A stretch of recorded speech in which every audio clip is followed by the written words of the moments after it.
Update tayo sa ginaganap na 19th Asian Games sa Hangzhou, China. Pasok na sa semifinals ng women's singles si Pinoy tennis star Alex Ayala.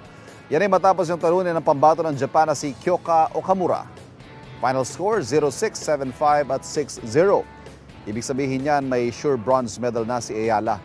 Historic moment naman para sa Gilas women's team matapos nilang makuha ang kanilang unang panalo sa ASEAN. Matinding depensa na sinabayan ng magandang opensa ang binigay ng ating koponan kaya naman napataob nila ang Team Kazakhstan sa laban. Ang final score, 83-59. Mga kapuso, para laging una sa mga balita, bisitahin at mag-subscribe sa GMA Integrated News sa YouTube. Sa mga kapuso abroad, samahan niyo kami sa GMA Pinoy TV at sa www.gmanews.tv.